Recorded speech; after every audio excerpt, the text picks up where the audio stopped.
I know it's been a very long time since I've done a live video, and I try to reserve it for the very important things. And this is one of them. So I hope that we'll be able to help some young women, older women, middle-aged women, whomever. Just hoping to help some of the women in our group today. So hello. As you all know, I am Bakita Muhammad. If you don't know, I'm Bakita Muhammad. I got a call today about an issue that I really know I need to address. It has been brought to my attention by several different people, but today the call was quite alarming, and I just wanted to share some things with our sisters and let y'all know what's going on. So, y'all know that, or some of y'all know, or many of y'all may not know, I've been coming back and forth to Ghana since 2011. I moved to Ghana in 2014. I have a pretty wide network, and I get calls often about things that may be happening in Ghana. Even when I'm not there, I get calls about what's happening in Ghana, what issues we may need to address in Ghana, concerns that may be happening or whatever. So today I got a call about this particular concern, and it involved women from the diaspora and their relationships in Ghana and abuse.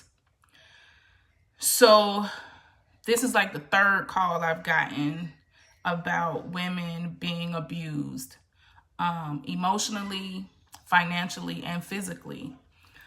Today's call really prompted me to feel like I needed to share some things with you all, because one of the sisters, not necessarily in this group, but just a sister in Ghana, was called for another sister who had been brutally beaten by her man, her Ghanaian man. And I'm not saying that it's only Ghanaian men. But this prompted me to go ahead and have this conversation. It's a hard conversation to have, but I want to have it anyway. I gotta have it anyway. I am my sister's keeper, and I'm gonna have the conversation. So, first of all, I want you all to know that the reason why we have this group is so that you can make some connections, not only business-wise, but personal-wise. I want you all to understand that you need to have a support system. You need to have someone that you can call. You need to have someone that you can reach out to if anything is going on, but definitely if you're in a tough situation. If you are being physically or financially or even emotionally abused by any man, or any woman for that, we're in 2021 now, so be it male or female that's abusing you, you need to know that there are resources for you out here. We are having an alarming rate of women being abused since December. One of our friends has been called between 8 and 10 times. I've had 3 or 4 calls outside of the call that I got today about the physical abuse and financial abuse. Mostly we hear about the financial abuse. And I'm going to dive into that a little more. But the first thing I want to talk about is the domestic violence, as far as the physical violence. First of all, that is not a cultural practice. So don't let nobody think that that's what you have to deal with because that's the culture. It's not. That is an abuser being an abuser. It is unfortunate, but a lot of us are leaving home in America and going home to Africa and finding ourselves in dire situations. And we have to keep in mind that we're leaving here in America and going into Africa where we don't have an extensive amount of friends and family. We don't have, we don't think we have the resources that we need to be able to escape certain situations. There are resources. And one of the resources is in Ghana, we have the Pearl Safe Haven. If you need a place to go, you can go to the Pearl Safe Haven in Ghana. There's also the Ghana Police Service has a domestic violence and victim support unit. So you can go to the police. I know a lot of times we feel like because it's another country and they don't have a lot of the resources that we have, that you may not have anywhere to go. Well, that's not true. You also have this group. You should reach out to your family. You should reach out to your friends, whomever you need to. You should reach out and let them know that you need some support. And a lot of times it is hard to seek the support that you need. But let's just be real. When you're in the States, being domestically abused is hard. It's hard financially. It's hard emotionally. It's hard physically. But you know where to find the resources at. In Ghana, there also are resources. I see someone put in the American Embassy. There are resources. You don't have to be alone. You don't have to stay. You don't have to allow yourself to be abused. You can reach out to your sisters. This is why I keep pushing the notion that we need to build relationships, because I know that this is a very sensitive topic and you have to be able to feel safe and you have to be able to feel comfortable to tell someone what you're going through. So even if you're not in this situation right now, this is another reason why you need to build your support system in Ghana. You need to build those relationships before you even arrive in Ghana, so that if a situation does arrive, you have someone to reach out to. You know the resources. I'll put those resources in the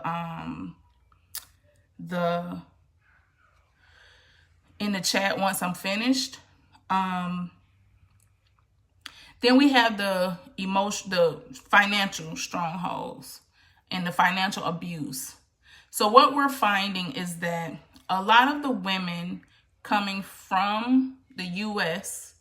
into Ghana are financially stable, so to speak, and capable of removing themselves from situations.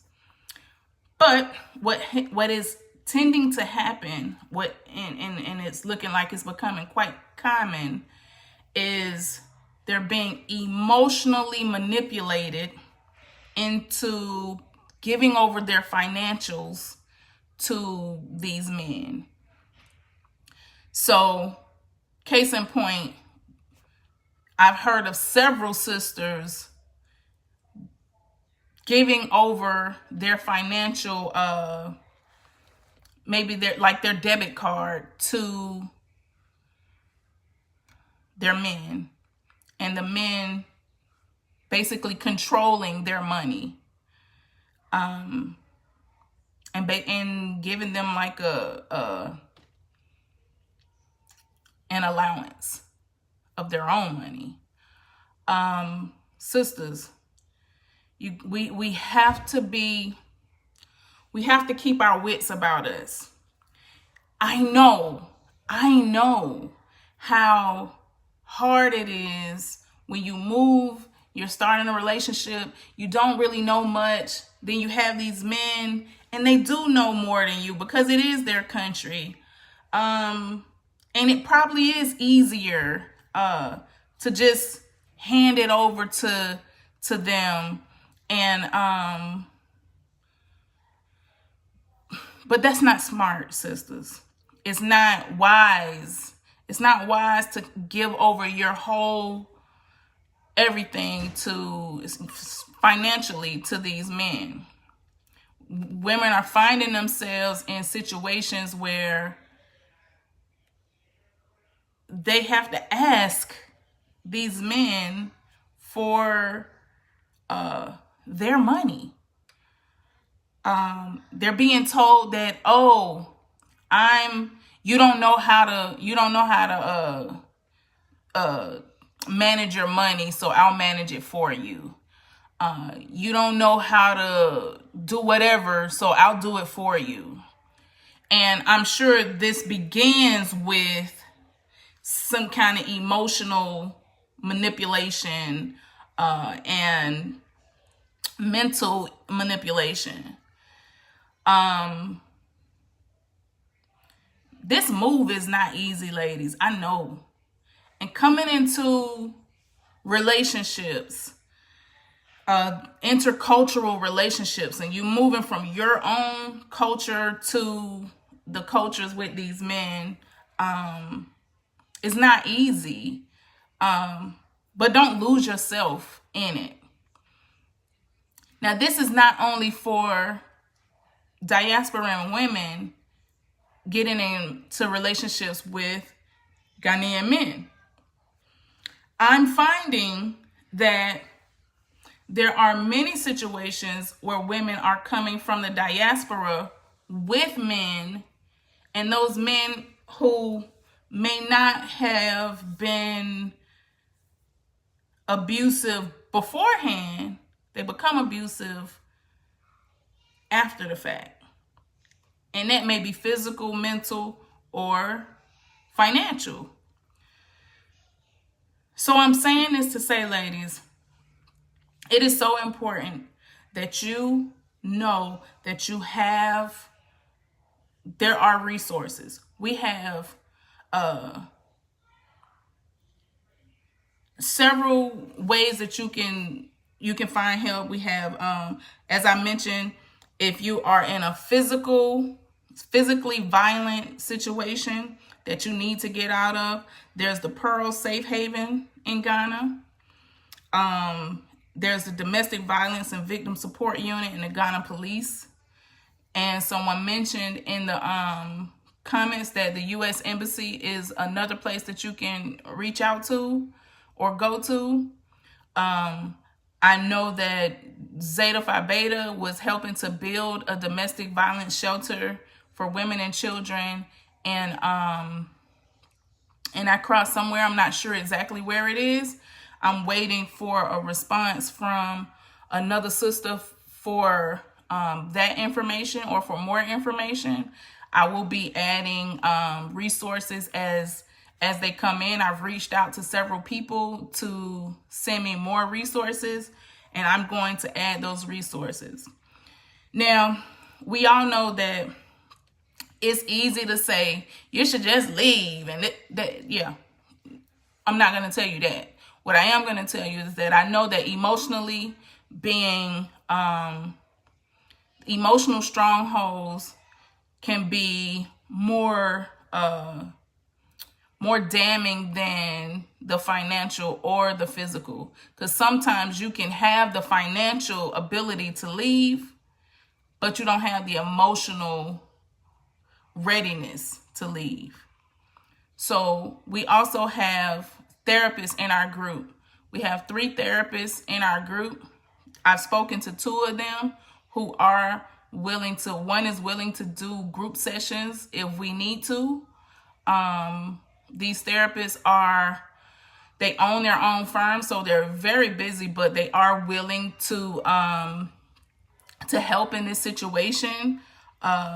One will be able to help virtually. The other one is there in Ghana, and she's agreed that if we needed to do some group sessions to help prepare the women emotionally, that we can do that.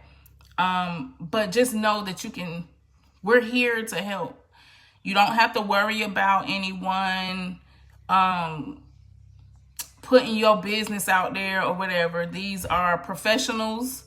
They are licensed professionals. One is a licensed psychologist. The others are licensed clinicians. And the resources are here. Emotionally, I know that it can be difficult, especially if you've been in a situation for a while. Just know that the help is here.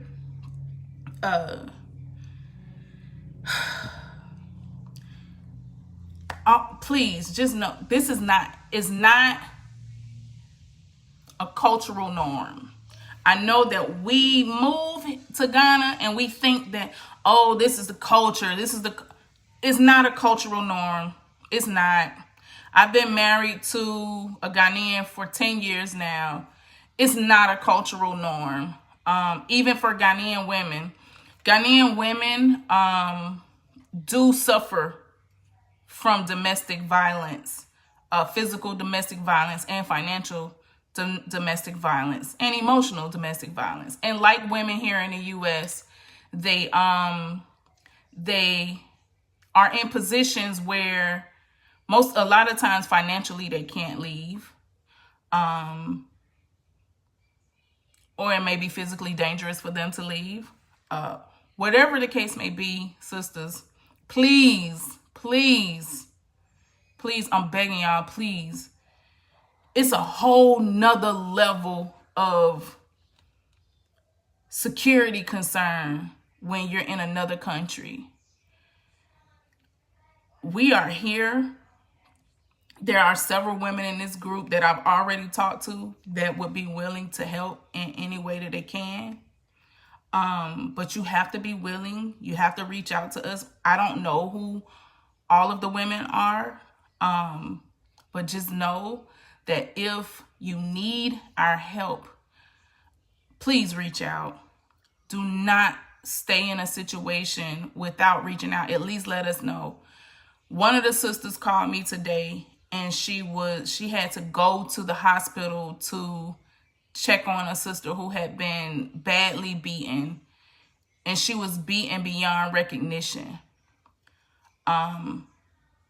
We've all heard stories like that. I think we romanticize our relationships in Africa. We romanticize them way too much. A relationship is a relationship. And we really want to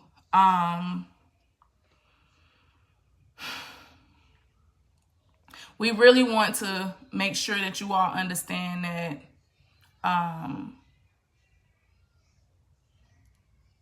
this stuff happens all over the world, and it definitely happens in Ghana. And I want you all to know the resources again. I have two, and one of the therapists has posted in the group.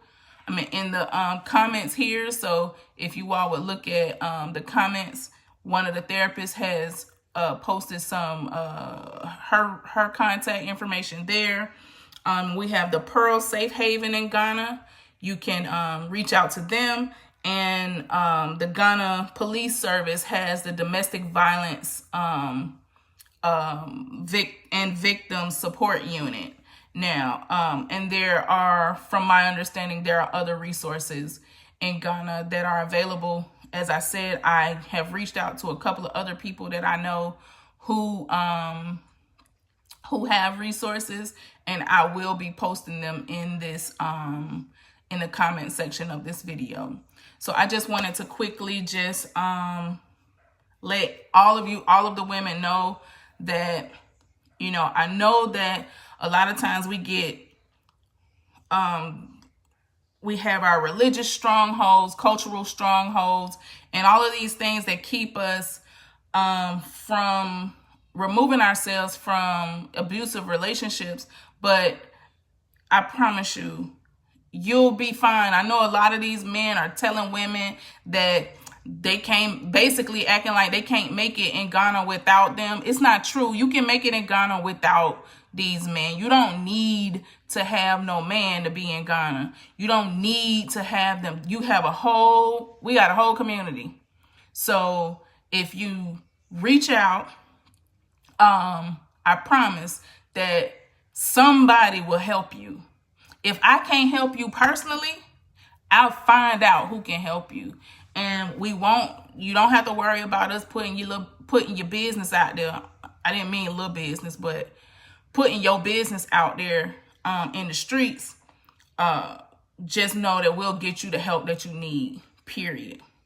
I just wanted to say this. I needed to come on and have this conversation with you all today. Thank you all for the ladies in the comments who are contributing to the conversation. We can keep having a conversation in the comments after this video is finished. But I just really, I am my sister's keeper. You need to be your sister's keeper. Sisters, if you know a sister that's going through something that is being abused physically, emotionally, or financially, we got to take care of each other, man. You on the other side of the world. We need each other. And at some point you may need somebody. Reach out to your family. If you in a financial bind, reach out to your family back at home, be it in the US or the UK or the Caribbean or whatever. I'm sure that, you know, your family, if you have family, you could reach out to them, and I'm sure they would do whatever they had to do to help you. If it ain't your family, reach out to your friends. If it ain't your friends, reach out to the group. Whatever, just don't stay in. Just don't be abused. And I'm not telling nobody to leave their husband or their man, but I'm telling you, you don't have to be abused. And ain't no cultural or religious reasons for you to stay. This is not safe. If you have children, it's not safe. And being on the other side of the world, it's just not safe. So I thank y'all for tuning in right quick with me. I'm trying to not get emotional, but knowing that it's sisters over there, it's sisters probably suffering in plain sight, and we don't even know. It bothers me. It really bothers me to know that it's many sisters, not just sisters married to Ghanaians, but sisters who are married to diasporans too. It's like people are getting to Ghana and losing their mind. So